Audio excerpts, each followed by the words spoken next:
Hello, everyone. I'm Shalika De Silva. On behalf of Samadhi Buddhist Foundation, I would like to welcome all of you to our month of April Clarity of Mind through Mindfulness session. So today's session is going to be based on our last session, which is Understanding Consciousness. Now I would like to invite our teacher, Most Venerable Chandarathana Thero, to take us into a more deep understanding of this consciousness as explained by Lord Buddha. Thiruvan Sarnai Bhante. Thiruvan Sarnai Shalika, hope you can hear me. Yes, Bhante, we can hear you. Okay, fine.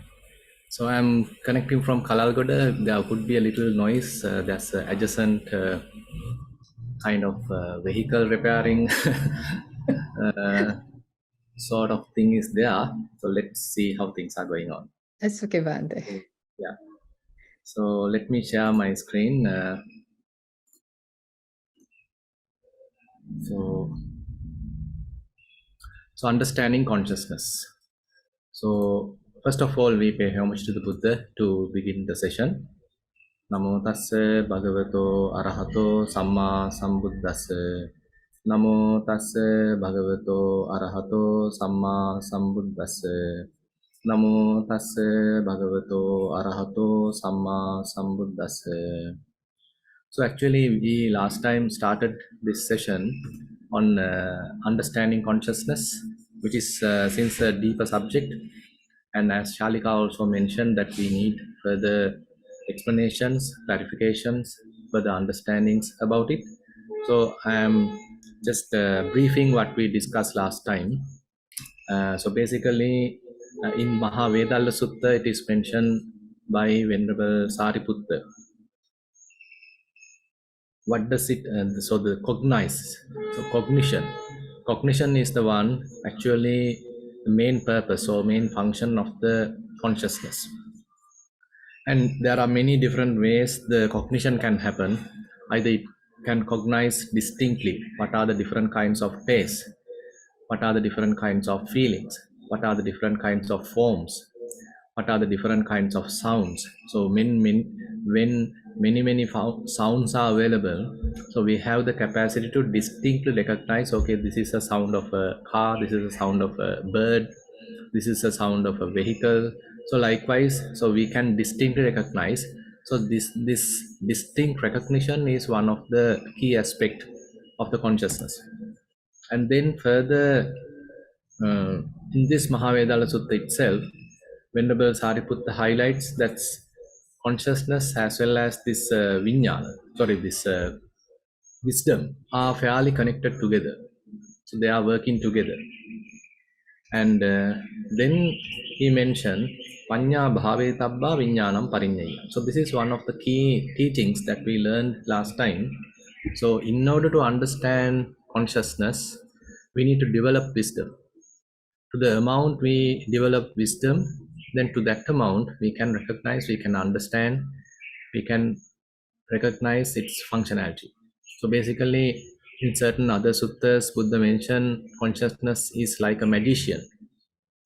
So typically we are very much trapped in the various tricks, various magic of that magician, and if we have developed fair amount of wisdom, then we can maintain ourselves without getting deluded, without getting trapped into these various kinds of tricks by this particular magician. So understanding this particular magician's various functions, various deluded states are in a way possible only when we develop as much as possible the wisdom.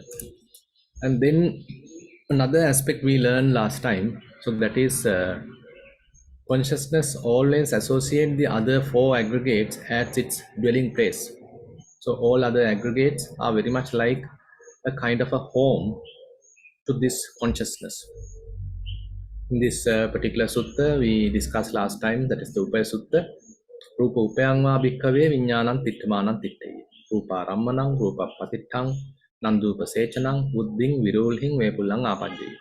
So Buddha mentioned when consciousness standing, when consciousness is established, it has to engage with the form, it's based upon form, establish upon form, and with a sprinkling of delight, it might come to growth, increasing, and expansion.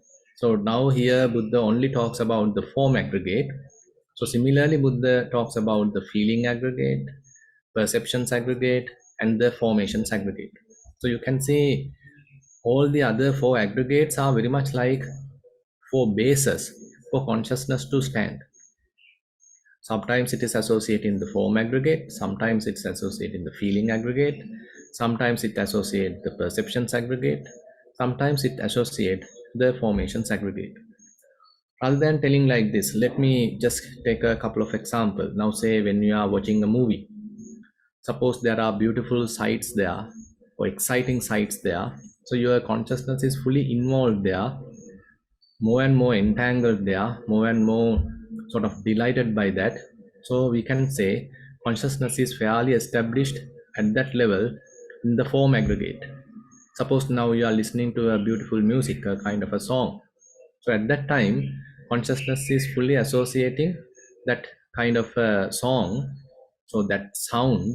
So that is where it is being established. So that is the type of the object or consciousness has taken in, and based upon that particular sound, now it is well established. It is sprinkling some sort of a delight using that sound, that song, you can say.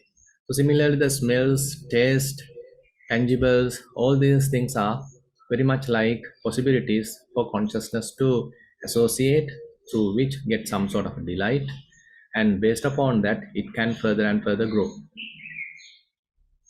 Now, if we consider feelings, suppose you may consider the other aggregate, feeling aggregate. So where there are various painful feelings, there are pleasurable feelings, and again, neither painful nor pleasurable feelings. So sometimes when we thoroughly associate such kind of a feeling, so that is where consciousness is established. Suppose that you are going through a severe pain. So at that time, say you are more and more taking care of that, more and more concerned about it. You are keeping your attention on that particular pain. So your mind is fully involved there. So that is where the consciousness is established. So that has become its home. Now, suppose that you are getting various thoughts and particularly related to some future activity, how you are designing something, how you are preparing your new house, how you are going to buy a new car, how you are going to purchase a new land, how you are going to marry, whatever it is. So many imaginations are possible. So at that time, various thoughts are happening. And again, on top of that, various kinds of perceptions are also happening. So various mental images are happening. So you are imagining, you are sort of fantasizing. So that is actually this thinking as well as various perceptions. So that is actually the perceptions aggregate as well as the formations aggregate. Now say various mental images are occupying your mind, and more you are proliferating on top of that. So they are working fairly together. So in such occasion, we can say your consciousness is using perception aggregate either as its home or either using the formations aggregate as its home. Now these are the practical situations how consciousness aggregate time to time using the other four aggregates to establish itself. So that is how it is striving, that is how it is getting to some sort of an expansion. Now, so this is further highlighted in certain other suttas, telling in this Halidakani Sutta. There also it is very well mentioned how these four other aggregates are very much like a home to the consciousness. Now, today I thought of further extending this subject to unestablished consciousness, because this is something very important in Vipassana meditation. And if we have some kind of an understanding on this, so that is also very interesting, very helpful. Now, so far what we discussed is the kind of conditioned consciousness. And Buddha mentioned now in certain other suttas, now say here in the Chetana Sutta, when one intends, when one plans, and when there is a kind of a tendency available in the mind, so this can become a basis for the maintenance of consciousness. Yancha bhikkhave cheteti, yancha pakappeti, yancha anuseti, arammana metam hoti vijnanassa titya. And when such arammana, when such object of attention is available, so the established consciousness is available. Patittita vijnana is available. Now consciousness has some footing. Consciousness has a basis. Consciousness has a house to dwell. And the next result is tasmin patittite vijnane virulhe ayatin punabbhavabi nibbatti hoti. So Buddha mentioned when such kind of a basis is available, when such kind of an establishment of consciousness is available, based upon which when it is more and more growing, you can get a future birth. So in deeper sense, so this is how we are living. So again and again we are getting to a new moment, we are getting to a new type of a state, we are getting to a new mental state, and we are living there. So while there we assume or we predict or we forecast or we assume a new place, new state, or we can say a kind of say a new state, and as a result of that again we become that, and again we dwell in that, and later again a new state, we dwell in that. So likewise this becoming process is a continuous process going on in our mind again and again. So we become something and we are starting our life there, and after some time it fades away. We become another new state, live in that, and then after some time it also fades away. So same thing, same pattern repeats at the rebirth as well. So we live this life and we become another form, another pi aggregate, cling to that, and we start dwelling that. So likewise, Buddha mentioned, whenever we have some kind of an intention, whenever we have some kind of a plan, whenever we have even some sort of an inner tendency, so that is more than enough for consciousness to establish.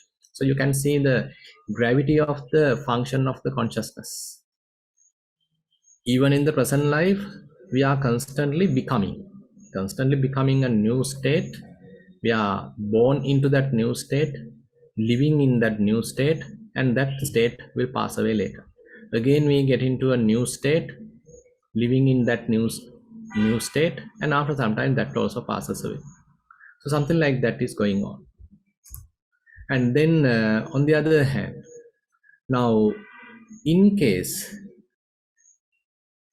if your lust or greed towards any particular form aggregate or feeling aggregate or perceptions aggregate or formations aggregate are very much cut off, then the consciousness can't establish. Rupa dhatuyache bhikkhave bhikkhuno rago pahino hoti. Ragassa pahana vachittata rammanam patitta vijnanassa nahoti.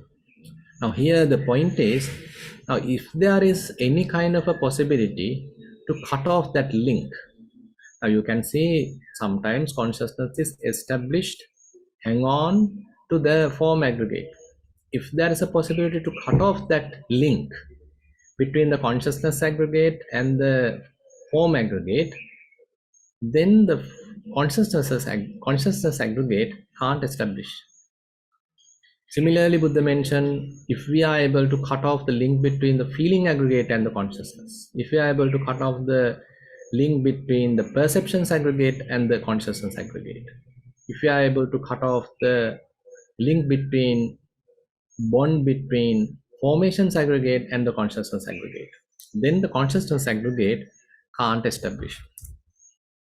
Now, when it is unestablished, not coming to growth, when it is non-generative, it is liberated. Now you can see how the consciousness can become a kind of a liberated consciousness. It's no more a established consciousness. It is no more hooked up to the other four aggregates. It is no more bound to the other four aggregates.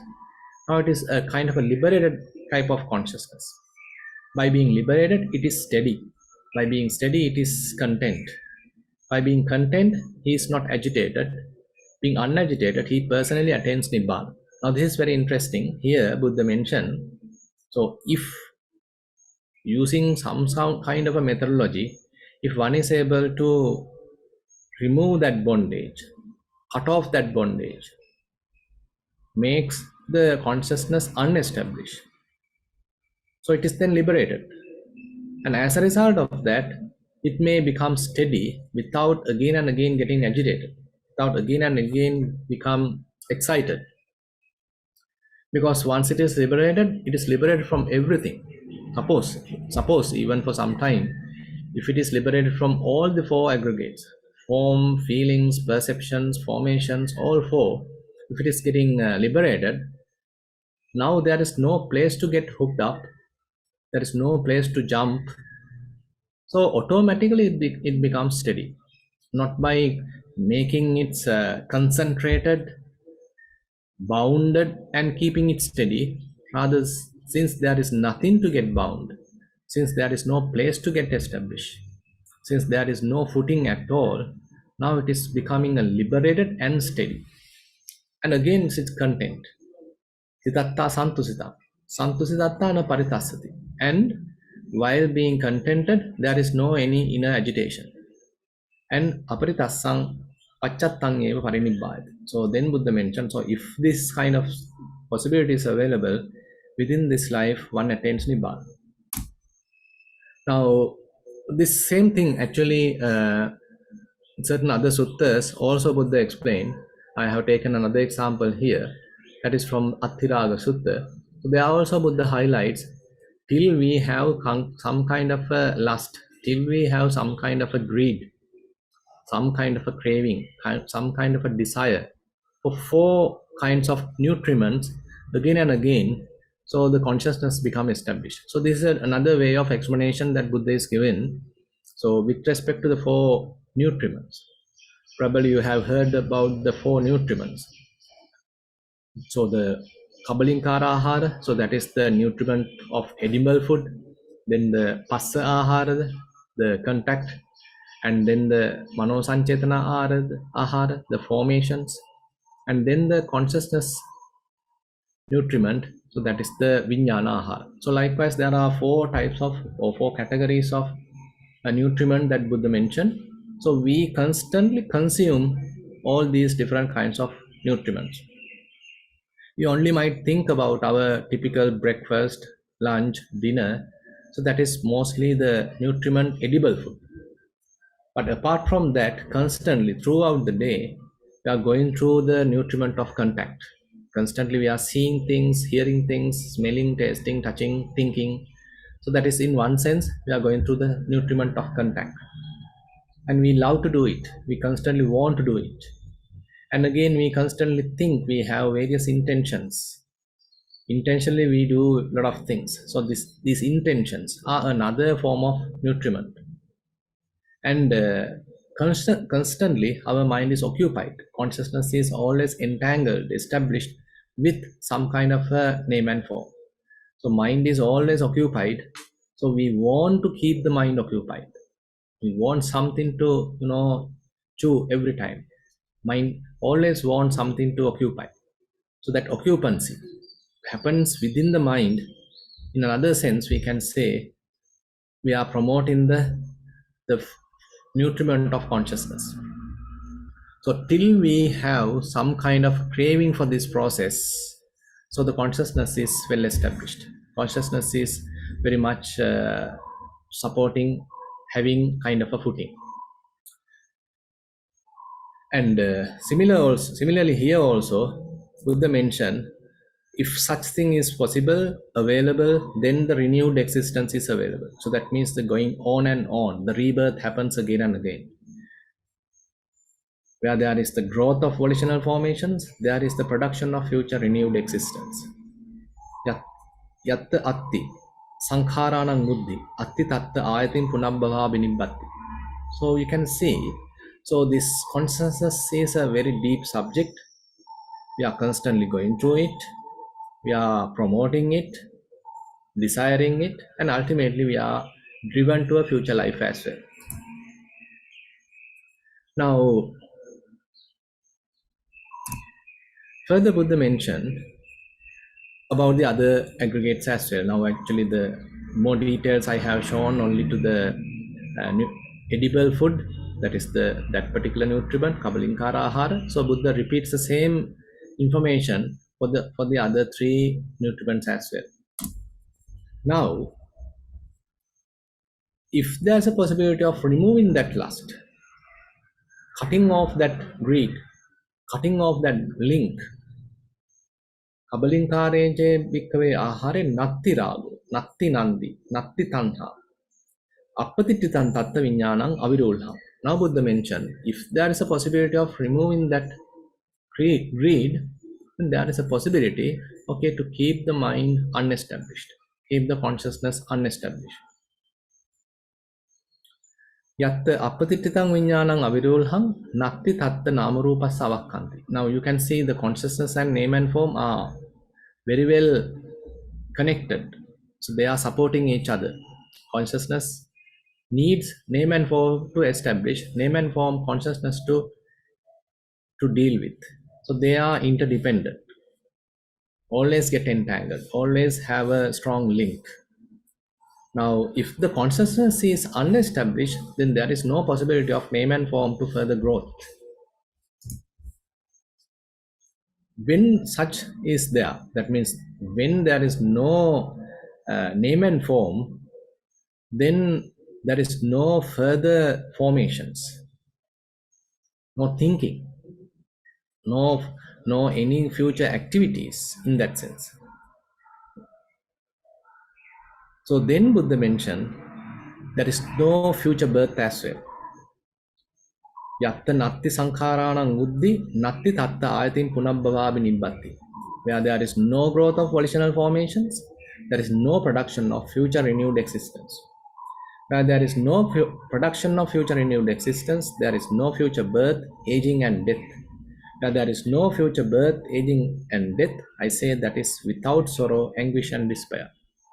Here Buddha coming up with kind of a mechanism or methodology. Okay, this can be done, you can stop rebirth. Now there's an interesting simile, so that is the interesting one aspect here Buddha giving in this particular sutta. It's a very interesting simile here. So Buddha asks, suppose that there is a house or a hall with peaked roof,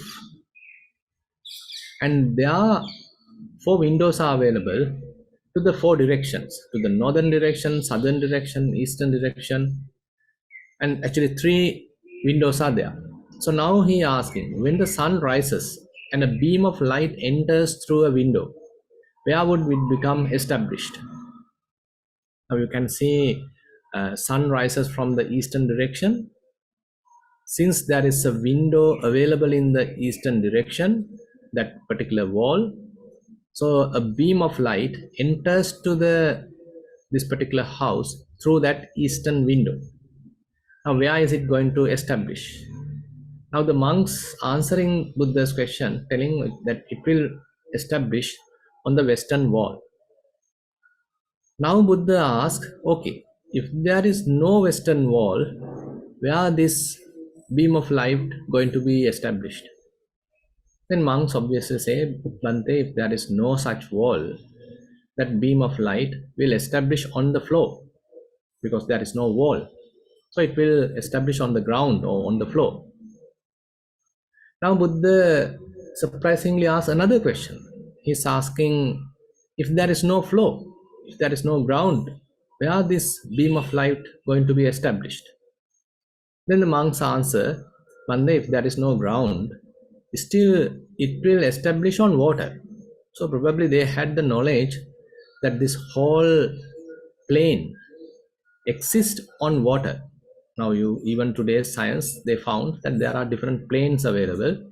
So these planes are very much like floating on the water plane. So if the earth plane, the floor being removed, so then it will establish on the water. Now more interestingly, Buddha asks another question. He's asking, how bhikkhus, if there is no water, now where is it going to establish? Now interestingly, the monks answer, it will become unestablished. that beam of light become unestablished. Now, this particular simile highlights, now it is not that you become completely devoid of consciousness. There is a kind of an awareness, there is a kind of a consciousness, but it becomes unestablished. There is no footing, there is no object for it to stand up. But wide consciousness is available, unestablished consciousness is available, unestablished beam of light is available, but there is no object, there is no footing, there is no ground, there is no flow, there is no water. So you can see, so this is where very interesting finding that Buddha gives an answer to one of the monks.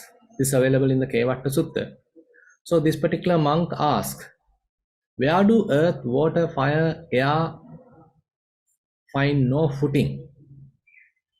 Where are long, short, small, great, fair and foul, name and form, wholly destroyed? Now typically, if we consider our way of thinking, constantly we are into a kind of dualistic thinking. So either good or bad, white or black, or long or short, deep or shallow, near or far. So likewise, the kind of a dualistic way of thinking we are constantly struggling with. Our mind operates like this. So when we think deeply how our thinking is going on, so we either in one side or on the other side. Duenisitanko kachana ye buhiyena atitanteva natitang. So Buddha mentioned to the Venerable Mahakachana. So it is kind of a dualistic way of thinking that these beings are going through. Again and again, we think either things are available or things are not available. Things are good or things are bad. Things are long or things are short. Things are, say, white or they are black. So this kind of a very dualistic on-off type of 1-0 kind of thinking is what we are fairly used to.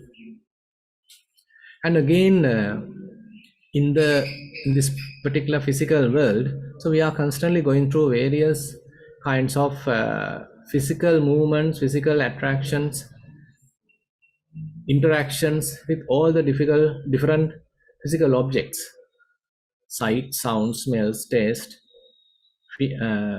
various tangibles. So this is the physical world that we are constantly dealing with. Now, as a result of that, what happens is we grab so much of information from the physical world and they become fairly occupied in our mind. Even we close our eyes, what we have seen can occupy in the mind. Even if we close our ears, what we have heard can occupy the mind. So you can see, so all this sense data actually has a fair occupancy into our mind. So mind being constantly bombarded with all this information. Now the argument is how mind get very much free from all these. Where is there a place where this earth, fire, water, these 4 elements not finding a footing? So the Buddha answers here from very interesting and very popular verse, Viññānaṁ anidassanam anantang sabbatopabam, where consciousness is signless, boundless, or luminous. That is where earth, water, fire, and air find no footing. They are both long, short, small, great, fair, foul. All this dualistic way of thinking is come to complete cease. Name and form is no more there. With the cessation of previous, that established consciousness, this is all destroyed. Now, this is a very interesting and very deep subject here we are touching. So Buddha mentioned, so if there is a possibility of maintaining such kind of an unestablished consciousness, a signless consciousness, a boundless kind of consciousness, all luminous consciousness, where it is not narrowed down, where it is not established, where it hasn't any kind of an entanglement with the name and form, there is no any coloring, conditioning happened. It's a kind of all pervaded, completely signless, all luminous, boundless, unestablished kind of consciousness. That is the place earth, water, fire, and air find no footing. So there is no footing for earth, water, fire, air. So there is no any signs of those. So it's a kind of a pure consciousness here we are talking. So this unestablished consciousness is a pure consciousness. The mind has become completely clear, completely clear. The clarity of mind is in its utmost form.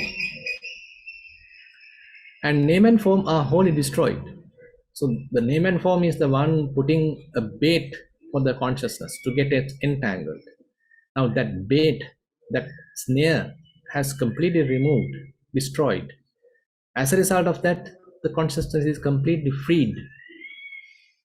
And here in the second consciousness mentioned here, mean not that unestablished consciousness, rather the previous established consciousness, the bounded consciousness, conditioned consciousness. When that conditioned consciousness is destroyed, that is where the unestablished consciousness is very much available. So consciousness become utterly freed. It is no more bound. It is no more restricted. So this is the, in a way, we can say what arahants are experiencing.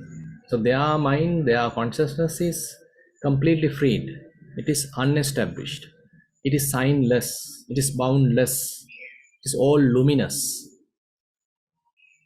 So that greed, hatred, delusion are utterly cut off. Since there is no greed, so the consciousness is liberated. Since there is no greed, it is not getting entangled with the form aggregate, not getting entangled with the feeling aggregate, not getting entangled with the perceptions aggregate, not getting entangled with the formations aggregate. So it is a freed consciousness. It's a signless consciousness. It's a boundless consciousness, all luminous kind of consciousness. So in that sense, we can say, so Buddha's Vipassana meditation, in a way, the Buddhist Vipassana meditation is very much like taking us into this direction.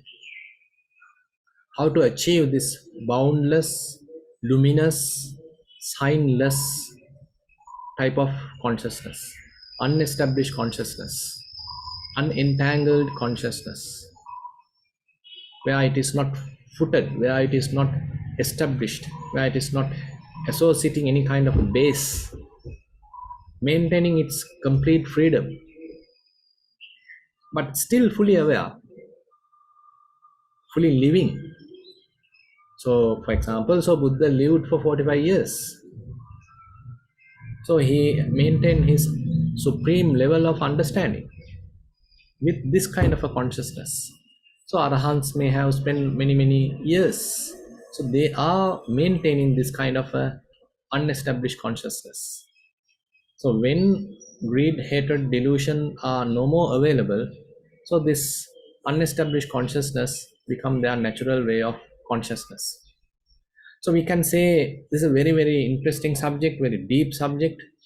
And again, this is something we need to further and further try to understand. And we can only understand when we develop fair amount of wisdom, when we develop fair amount of insight. Mere logical thinking, mere reasoning, I don't think will help us to understand this, because it will further, improve various kinds of perplexities in the mind, doubts in the mind.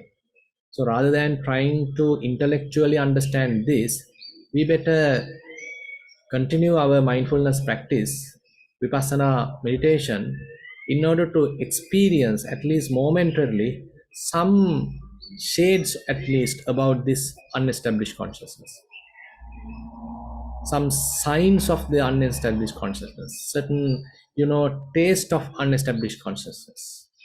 So vipassana meditation, if one is able to taste the freedom, taste the boundless consciousness, taste the all luminous kind of consciousness, even though we can't maintain it to the level of an arahant. So it gives us a kind of a taste of freedom. What Buddha is talking, what Buddha is highlighting here. So what is the aim that Buddha is giving us into our meditation?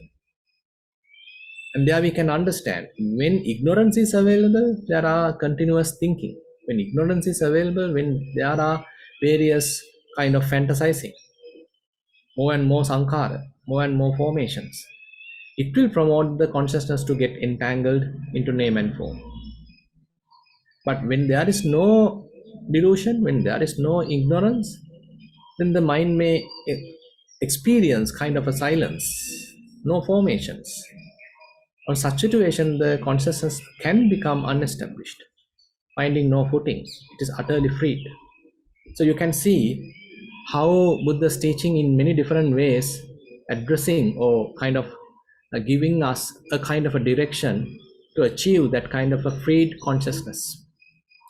Okay, I think with that, I like to conclude today's Dhamma sermon. So it's a kind of an extension of the last topic, understanding consciousness. Now, it is not mere intellectual understanding that we need to think of. Rather, having all this type of understanding, some theoretical understanding, we need to achieve it. We need to very much like try to experience it time to time through our practice. Time to time, say through our mindfulness practice, if we are able to experience kind of an unassociated state of mind, unentangled state of mind, a mind which is free from thinking, a mind which is free from conceptual proliferation, a mind which is boundless, unrestricted. So that is a kind of a motivation, kind of an insight for the yogi that we are moving towards what Buddha has mentioned here. What Buddha wants us to very much like achieve in our practice.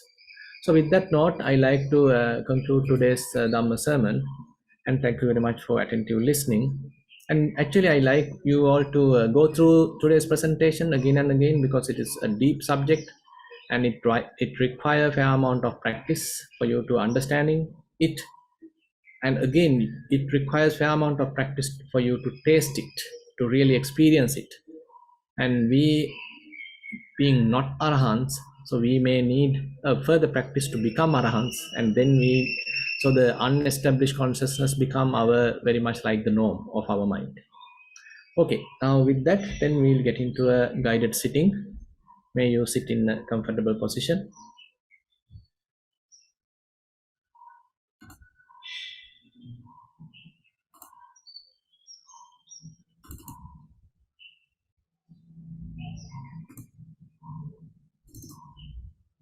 You can adjust your posture.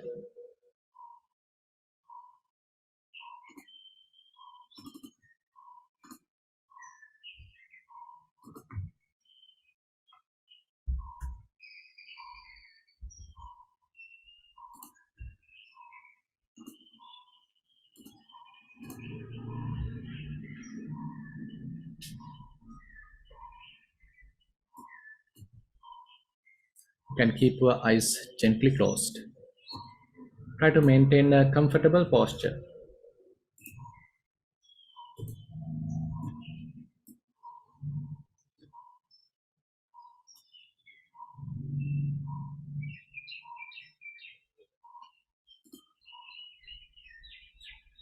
Now you can recognize the sitting posture.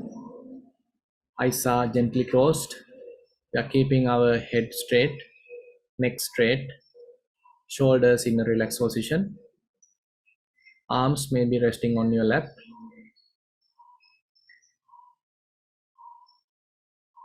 Legs are bent and we are comfortably sitting.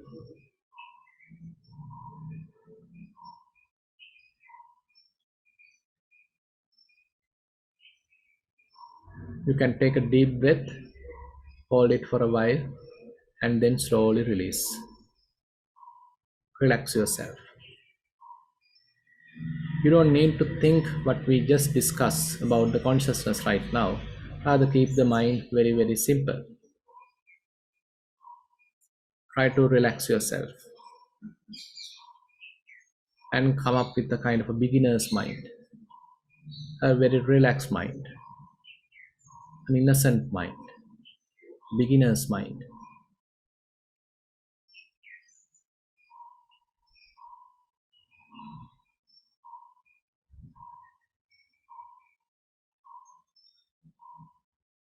Again, you can take a deep breath, hold it for a while, slowly release. See whether you can recognize these subtle sensations. Eyes are gently closed. There could be a subtle sensation at your eyes. Lips are gently touching. There could be a soft sensation at your lips. Jaws are not tightly coupled. Keep them relaxed. Overall, your face has to feel kind of a relaxed mood. You are not thinking any particular problem, so there can't be wrinkles on your forehead. So have a slight smile. You are trying to enjoy the present moment. Again, you can take a deep breath, hold it for a while, slowly release.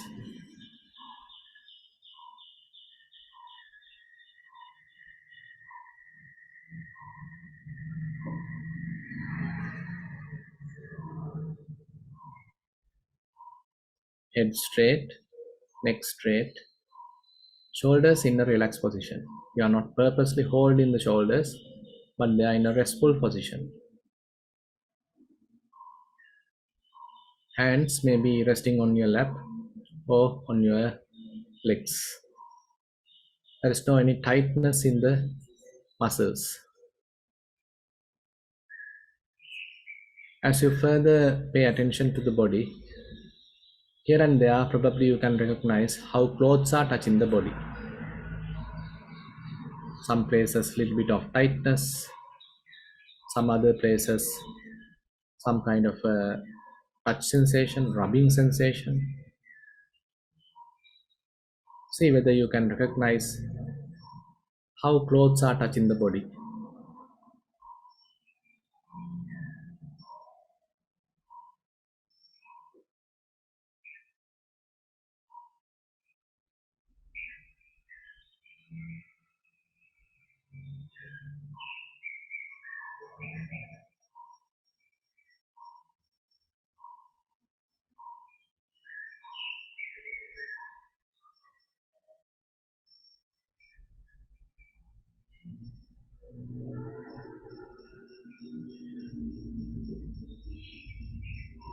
As we further moves down, probably you can recognize rising and falling of the abdomen. Try to keep your attention to each rising, each falling. A sustained attention to each rising, each falling.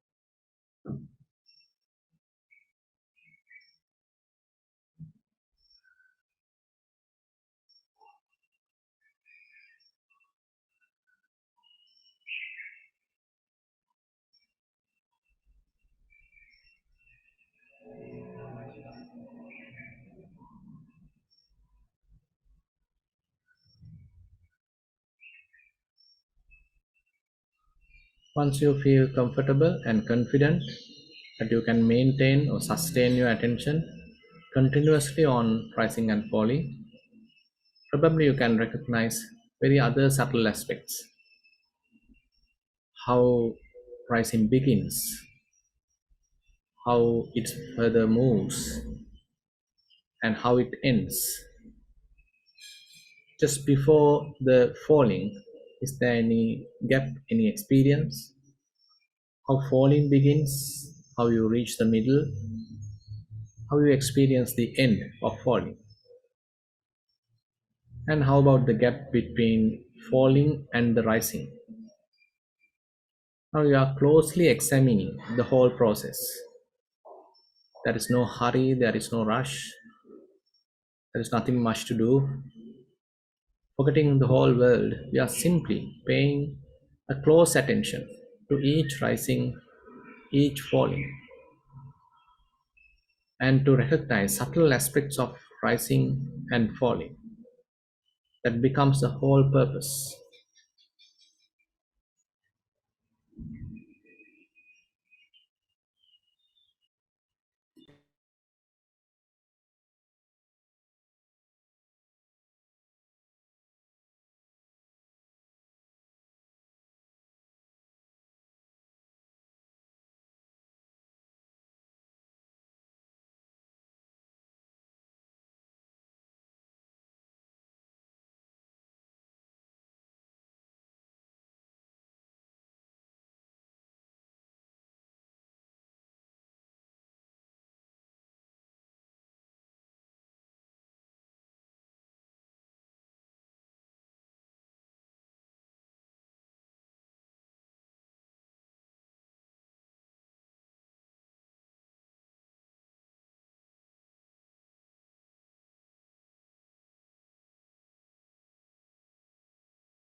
Okay, I think we have spent some time in listening to Dhamma and trying to practice mindfulness sitting.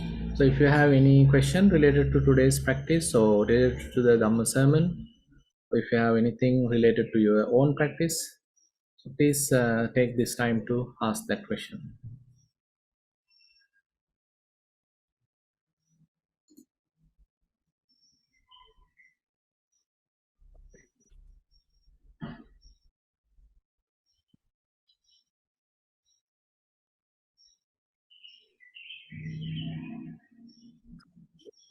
I would like to invite Kumudini to ask the question. Thero Sarnai Bante, I have a question related to today's discussion as well as some clarification about what was discussed. Now, I was listening to Bhikkhu Analeo. He was talking about John Kabat-Zinn's the technique of meditation where you just observe without sort of just observe without evaluating anything. Right. And then I was then again listening to Bhante Gunaratna, who said that when you're meditating, you have to have the yoniso manasikara. So Correct. now I'm not confused between the two. What do I mean now? And also this one, today's discussion. I think that today's discussion is coming at a later stage of development. Exactly. In my Yes. understanding. Correct. Correct. Yes. So between the other two, if you can give me an explanation, what? Actually, as Bante Gunaratana mentioned, so we need a fair amount of wisdom to develop, and through that investigation. Now, say for example, the investigation is the one promotes some sort of understanding, insightful understanding within us. Right. So, for example, if we consider various bodily sensations, now those sensations occur, we can't simply ignore them. Rather, we are trying to keep our attention to incoming sensations, and as much as possible, we are trying to observe them very carefully with a neutral mind. So we are not taking any particular sensation as good or bad, positive or negative. Rather, we are trying to learn from that. So that very close examination, yoniso manasikara, is the one helping to develop insights within the mind.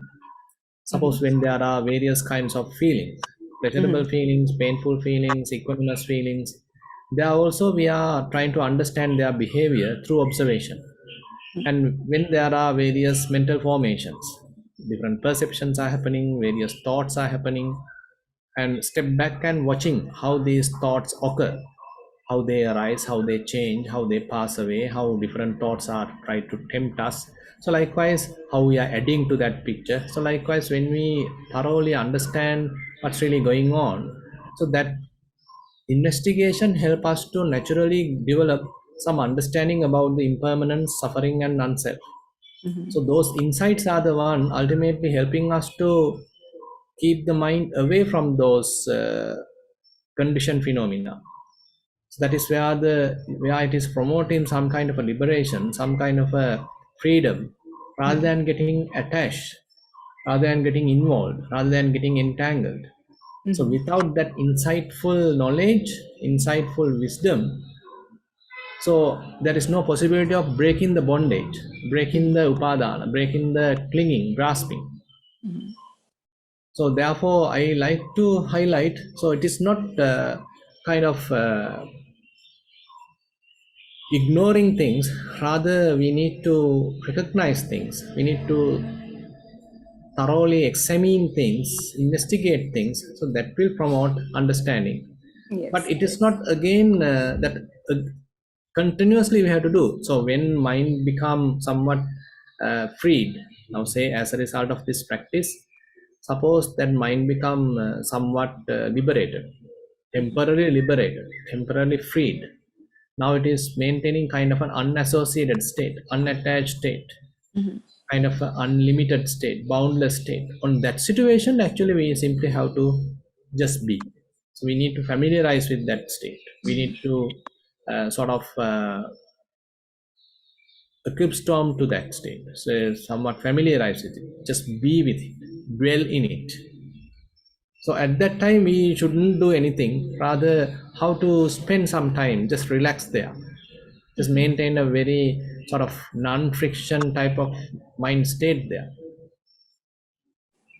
So it's a kind of a, that is where I find that the statement by George Kabat-Zinn might be fitting, where you are changing your position from doing more to being more. Now you are just be. Mm-hmm. So these are two different things. At the previous stage, actually, we need to do thorough investigation. That is a little bit purposeful at the beginning, deliberate investigation at the beginning. But once mind get used to it, mind starts doing it by itself, and it becomes kind of a joyful experience even. Mm-hmm. And a different kinds of joy is also available, Buddha mentioned, by seeing how these things are arising and passing away. But later, that very understanding will help the mind to disassociate, unassociate, or detach from that whole different kinds of conditioned phenomena. Bhante, may I say something about John Kabat-Zinn's technique?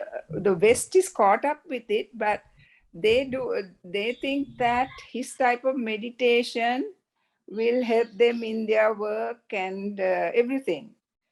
So it is nothing to do with analyze. I mean, in the way that Buddhist practice is happening. So that is why Bhante Gunaratna and even Bhikkhu Analeo was saying there has to be some, examination, uniso anatikara. Exactly. So that's Yes. what the distinction was being made about. I understand when you say, what was the way you explained it? Doing mode. Don't be the doing mode, but just be. So he does use those words when he's guiding meditations also. But in the West, people are using it in a completely different way. Yeah. So actually, it's a kind of a gradual process. You can't just jump to the being mode. So it's a fair amount of wisdom has to be generated from the investigation part. The insightful practice happens at the beginning. Then again, once mind become somewhat freed, then the investigation still continues, but at a different level. I see. You are not purposely, thoroughly, closely examining, say, bodily phenomena, feelings, etc. But rather, you are sort of being aware of what is going on in the mind. So whenever mind get entangled due to our various inner tendencies, latent tendencies, at such situation, again, you need to do a little bit of investigation. So that would be more kind of subtle investigation. Okay. Only when mind get entangled, only when mind get sort of attached, hooked up, then only you need to intervene. You need to little pay attention and to sort of free the mind again. So let go of that attachment and again keep the mind free. So you, as Buddha mentioned in the Indriya Bhavana Sutta, so again and again return into that unattached equanimity, a kind of a sublime, subtle type of equanimity without being excited, without being entangled. Okay. So in order to recognize that entanglement, sort of getting grasped, so that actually mindfulness has to indicate, then only we need to interact, intervene, and again release the mind. Let go the attachment, let go the sort of conditioning, and again return back to that very subtle, simple, relaxed state of equanimity. Yes. Thank you, Bhante. You made it clear. Theruvan Saranai. Yeah, Theruvan Saranai. Bhante, there is a written question. Can I present it? Sure. Dear Bhante, while in my sitting or walking or daily activities, I'm aware of a feeling or a sound, and I become mindful of the fact of the feeling or the fact of I'm hearing. I'm hearing. I experience at the moment. I find it dissolves, and and I become concentrated. Within brackets, it happens more in my sitting meditation. Does it mean that at that moment, I am not establishing consciousness? Actually, we can say like this. So as we continue to observe, as we just discussed, the investigate, so the yogi may understand significantly about how things are arising and how things are passing away. So later, so when he is familiar with this, so this passing away can become more prominent. Things are passing away, constantly passing away, constantly passing away. And again, at another level, so this after one or several different phenomena passed away, so probably mind is not interested of recognizing new arising. So things have passed away and now mind is resting on that cessation. So that this is where we can say it's a kind of a very limited and temporary state of freedom.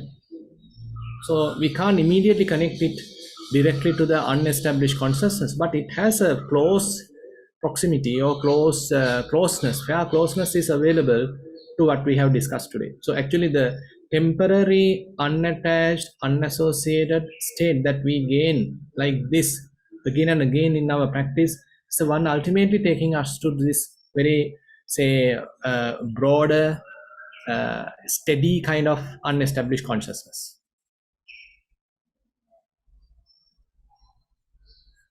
Thank you, Bhante. Right. Bhante, I have a question. So basically, when we are sleeping, when we are in sleep, so at that time the consciousness is like unattached, right? That If we you're not can't in say. if you're not in In in a a dream. dream, In a dream. if we are in a dream, it's different. Then that means like Yes. whatever the information we have stored in our mind, and that is what we'll be, seeing it. But Correct. when we are in a deep sleep, we are not dreaming at all. So in that time, that the consciousness is like detached. That's something different, I feel, because the consciousness can become somewhat, say, how to say, kind of established, unmoving, fairly steady by many different ways. So one way of doing it is through the tranquility meditation. Now, say for example, if you are keeping your attention again and again onto a particular sign, particular image, again and again, if you are bringing your attention there again and again, 100 times, 1,000 times, so ultimately mind become established there. And if that object is a very serene kind of an object, very tranquil object, very wholesome object, so you may feel very pleasant, blissful, and there are no distractions. So mind is experiencing a very subtle form of establishment, very subtle form of steadiness, calmness, and relaxed state. So can we say that is unestablished consciousness? So we can't. So still mind associates some sort of a feeling. So there's a kind of a very thin kind of a pleasurable feeling, very subtle happiness available. So the mind is associating that subtle happiness and establish on that subtle happiness. And on top of that, there may be a kind of a perception. We derived that from the object that we were experiencing. Now, say for example, you are practicing metta meditation and you are using a particular person to develop metta. Again and again, you are sustaining your attention onto that image. And ultimately assume that image very much disappear, and there is a little bit of a sign extracted from that image that is also very pleasant. And again you are paying attention to that image, that pleasant sign. And ultimately, mind become one with that object, kind of a becoming oneness with that particular subtle perception, subtle mental image. So therefore, in the sleep, deep sleep also, I feel, so there may be something like that happens because it has a close association with Thena Midda. You know, the sloth and torpor. Mhm. So the slothness, kind of drowsiness, is leading to sleepiness, and ultimately mind becomes sleepy, where there is no any kind of an involvement, any kind of an activity going on, but it is now in the deep sleep. So it's very much like we are being imprisoned. So the Thinamid, the Nivarana, Buddha say is somewhat like kind of being imprisoned. So you can't do anything. You are being imprisoned. So it has a great influence coming from this tranquility, great influence coming from this sloth torpor, and as a result of that, now it is felt like in a kind of a steadiness, but awareness is very much no awareness. I mean, you don't know what's going on. You don't know in the surrounding what is going on, and mind is in a kind of inactive state. But the unestablished consciousness we are talking in Vipassana and in the today's topic is completely different from that. So while the mind is unestablished, this particular consciousness is unestablished, so the yogi is fully aware of what's going on. So a complete awareness is there, a boundless awareness is there, subtle awareness is there, but mind is quite steady.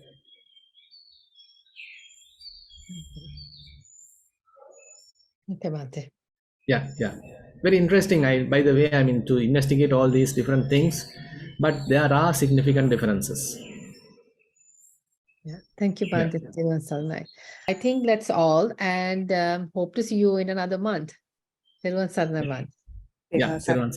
Yeah, Thero Sanna.